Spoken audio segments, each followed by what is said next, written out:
today it's going to be more like a TTC chit chat, maybe more like a chit chat, don't know yet. I'm just going to talk and we'll see. So I've been a little anxious today. I am cycle day 14, and for the last 3 days I've been using Clear Blue ovulation tests, and I've also been using for the last 2 days, yesterday and today, LH test strips from Amazon to check my levels to see when I might be ovulating. This is the first cycle that I've been using OPKs, and this is the first cycle where I'm more religious about charting my temperature. Before, last cycle was the first cycle that my husband and I started to TTC, but I didn't know as much as I know now. Basically, the end of my first cycle of TTCing, I learned a whole lot more than I knew at the beginning of my first cycle of TTCing. So at the end of last cycle, I learned a whole bunch of stuff and then started to implement all the things that I learned for this cycle. So this is our second cycle TTCing, and I've been charting my temperature religiously, and I've been taking OPKs. My temperature has been ranging from about 96.1 to 96.6 to 97.1. However, the last 2 days it's been 97.2 for the last 2 days. I wouldn't really count that as a temperature spike. I think it needs to go a little bit harder, and I think this morning it dipped down. So yesterday and the day before it was 97.2, and then this morning it dipped to 96.6 again. So I'm hoping cycle day 15, which is tomorrow, will be my lucky day.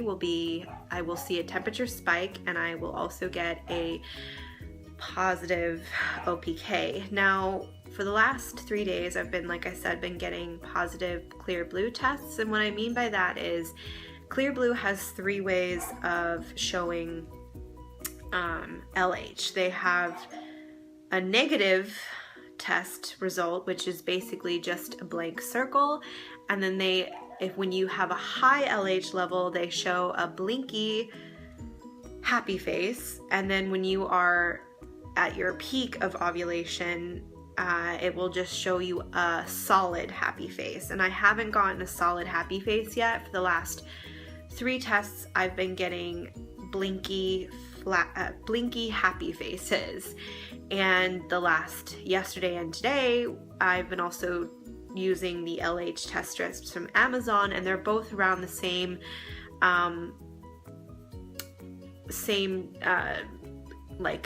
the test line is not yet as dark as the control line. It's dark, but not dark or darker, which means positive. So I'm just kind of waiting for it's so confusing. I'm waiting for a solid happy face from the Clear Blue, and from the LH test strip, I'm waiting for the test line to be as dark as the control line, if not darker, and I'm also waiting for the temperature spike. So I'm hoping cycle day 15 tomorrow will be my lucky day.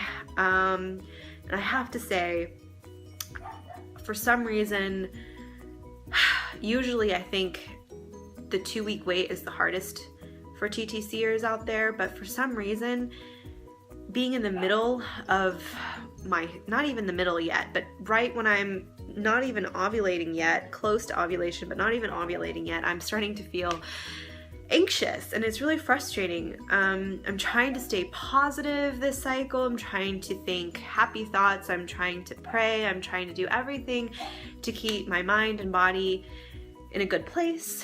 I'm eating well, which, I mean, I was eating well before trying to conceive. I've been on a weight loss journey and have lost 50 pounds.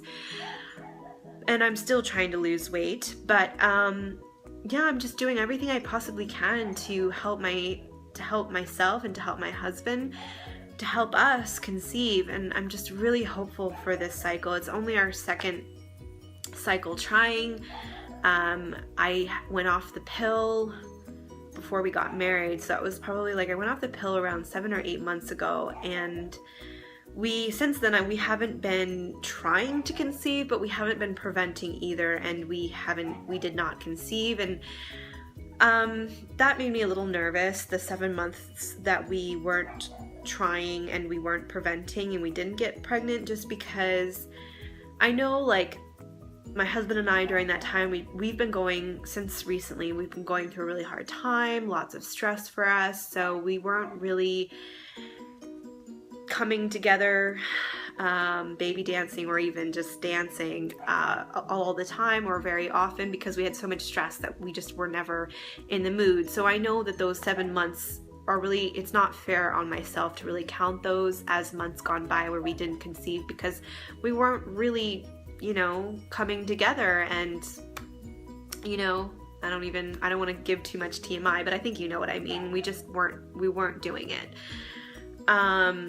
So now that we're actually TTCing, I don't know, I kind of want to talk about two different things today. I kind of want to talk about my anxiety mixed with some frustration, mixed with some loneliness, and then also, I don't know if any of you out there who are TTCing, who are in this position where, I don't know if it's too soon for me right now. Maybe there are some TTCers out there who've been doing this for 23 and over, you know, months. But, you know, this is only our second cycle trying, and I kind of feel like my husband is having a hard time. Like, I don't know, it's kind of hard to explain. Like, he wants to TTC. It's not that he doesn't, but I kind of feel like maybe he has a little pressure, too much pressure. So when it comes time to baby dance, I kind of feel like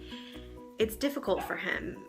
And again, I don't want to give too much TMI, but hello, this is a TTC vlog, so I don't know if that's possible. But like, I kind of feel almost like I'm pressuring him, like I'm forcing him to come home and baby dance. I've been wanting to baby dance in the afternoon, but with his job right now, it's just a busy time, so he can't come for lunch break in the afternoon, and so we have to do it in the evening when he gets home from work. And I try and give him some time to kind of relax and rest before we, you know, baby dance. But I don't know, I just kind of feel like he's having a hard time getting in the mood. And it's so weird because before we started TTCing, he was always in the mood. Like, it was kind of hard because he was always in the mood and I wasn't in the mood because of stress. And then it's just different. I don't know how else to explain it, but I just kind of feel like he's having a hard time. He's having a hard time. And I'm trying not to take it personally because I know it has nothing to do with me. I think it's just the pressure of, like, he wants us to conceive, but then at the same time he's tired, and it kind of turns into an obligation. It kind of turns into something that you have to do rather than something that you're just in the mood for. And that's probably what I'm trying to say. When you're TTCing, sometimes you're not necessarily in the mood during the right time, you know? And unfortunately for women, it has to be in that there's only a small window where you can conceive and you have to baby dance. And sometimes that just might not work out for your partner in terms of him being in the mood. So I'm trying, like, everything. I'm trying, you know, to be really sweet, cooking him dinner, making him, he's from India, so he likes to have chai every evening when he gets home, so I'm making him chai when he gets home. I'm wearing sexy lingerie, so I'm trying everything I can to get him, you know, in the mood and not make him feel like it's an obligation. But I kind of feel like even though I'm trying, it's still turning out to be a little bit of an obligation for him, and I just kind of trying to figure out how to not make it feel like an obligation. So if you guys have any advice, that would be great. I don't know if your husbands out there kind of start having a hard time getting in the mood during that small window. But yeah, so that's been on my mind, you know, every day. We've been BDing for the last 4 days, every day. I know some, you know, I've heard some, you know, it depends on what, you know, what you read, who you listen to, what advice you take, but I've heard some researchers, doctors, whatever, specialists say you should be doing it every other day until right around ovulation, and then you should do it like the day before ovulation, the day of ovulation, skip a day, and then do the next day. And then I've heard do the day before ovulation, the day of ovulation, and the day after ovulation. So like you hear all these different advice, you know, different things that you should be doing, how much BDing you should be doing, but we've just been pretty much BDing every day for the last 4 days. We'll probably BD again today, and I'm hoping that tomorrow I will hit my, you know, I'll ovulate according to all the indications that I'm ovulating. I hope everything looks good tomorrow. And if I do, obviously we'll BD tomorrow, and we may skip a day to give him a break, and then we may go ahead and do it the next day. I'm not sure yet. We'll see how today goes, how he feels about BDing today, if it feels like I'm forcing him or not. But yeah, so it's difficult, and it's only our second cycle trying, and it's like, God, who knew that TTCing could be so difficult? I mean, when I think back about when I was in high school and we had our like physical education classes, which I think that's what it's called when they talk about like STDs and contraceptives and things like that. And I feel like, yeah, they give you the basics, you know, because they're trying to prevent teenagers from getting pregnant. But I don't know, it kind of would have been nice to know more about my body in high school and in my early 20s. It would have been really nice to know about my body more. I kind of feel like when I started thinking about having kids, and then when I became part of the TTC club, I felt like I just relearned everything. Like everything I thought I knew was nowhere close to what there is to know about TTCing. And, you know, I remember at some point when I was younger, I think I didn't understand ovulation as well. Like I just thought, okay, every month you release an egg, the egg goes down the uterus and it comes out as an, you know, you have your AF, and your AF is the egg. Like I didn't know that AF is all of, I don't want to be, again, too TMI, but all of the flow, the red blood, the flow is your uterus lining shedding. Like I didn't know that part. I didn't know a lot, actually, and it's surprising how much I didn't know. And so now that I know all this stuff, I'm happy that I know it, but I kind of feel like learning this all right around when I'm trying to conceive is just kind of overwhelming and gives me kind of anxiety and like, I don't know. And like, I don't really have very many people to talk to about this kind of stuff. You know, I'm in a weird transition in my life where a lot of my friends that I had in my late teens to early 20s, some of them we are still in touch. I'm still in touch with a lot of my friends. But you know, the fact that I moved far away, I'm actually now living in LA, and I'm from the East Bay.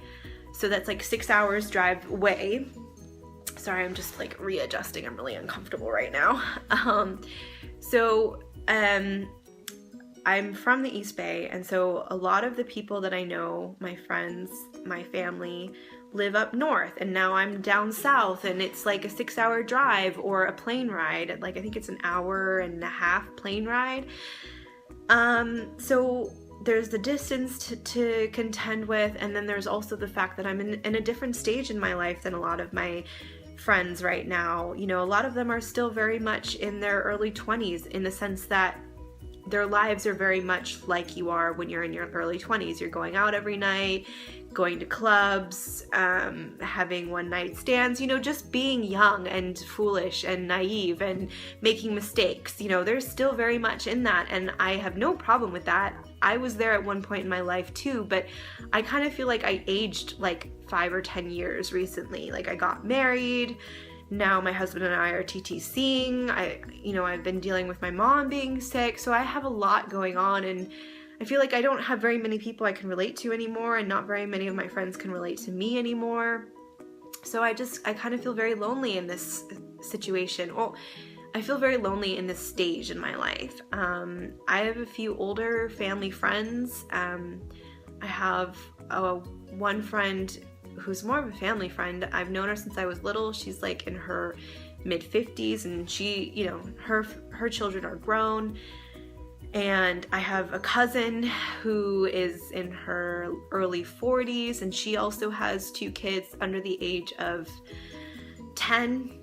Both are under the age of 10. So she's definitely closer in terms of the stage in her life is closer to me, but still at the same time, we're still very much at different stages. I'm just starting to try and have a family, whereas she's had a family now for like 8 years. So, it's hard to find anybody in my life right now who can relate to me. And so, yeah, it's hard to find anyone to talk to. When I met my husband, we had like a really fast whirlwind relationship. Like it was crazy. We met right after I was in school for aesthetics. I went to school for skin. And I graduated, and then I passed state board exams, and I became a licensed esthetician, which is basically a skin specialist. And right when I passed state board was around the time I met my husband, and we dated for 2 months, and during those 2 months I was looking for a job, but I was just basically in the stage of just starting to look for a job. And then he had to move to LA because he got this amazing offer to work for Universal Music, and he moved away, and we had only been dating for 2 months. And so we had a long distance relationship for a short period of time. I went to visit him. And by the 3rd visit, I decided I was going to move in, and we'd only really known each other for like 4 months. And like my family, my friends, they all went crazy. They thought I was crazy. I don't think there was anybody in my life that was supportive of me moving in with my husband at the time. Obviously, he wasn't my husband, he was my boyfriend. So yeah, I didn't have very much support, and so I had to move 6 hours away to LA.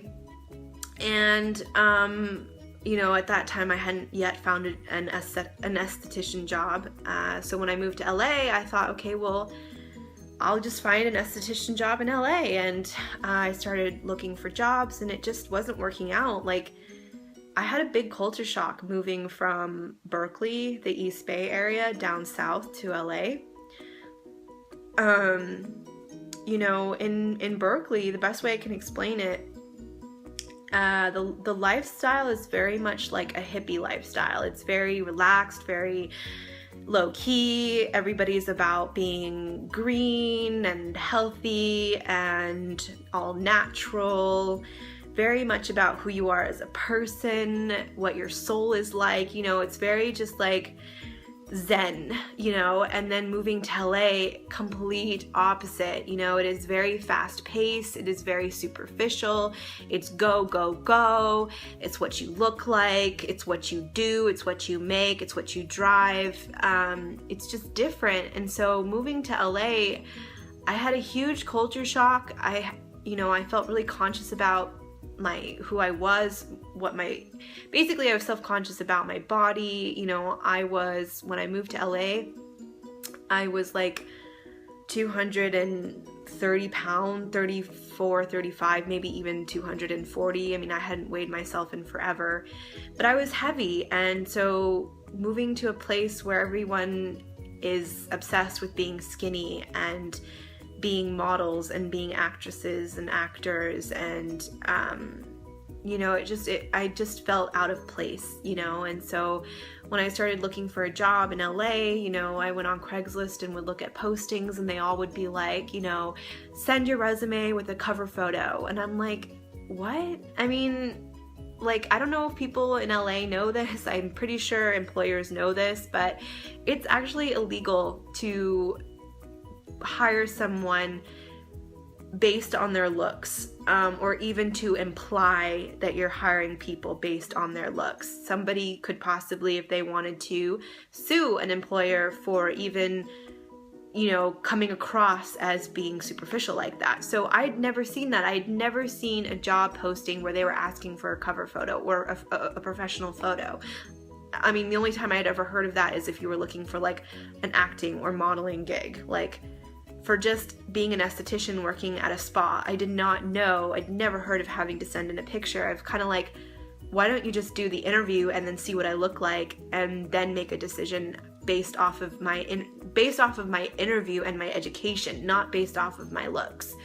So that was really hard for me to get used to. And since then I've lost about 50 pounds and I'm still on a weight loss journey, but it was really hard, and I got a job working at Macy's during Christmas time, and I hated it. They had horrible training, and I ended up just quitting, and then I got a job working at a salon just as a receptionist, which was I had gone to school to be an esthetician, not to be a receptionist. So, I kind of felt like my education had been a waste when I got the job as a receptionist, but I was desperate.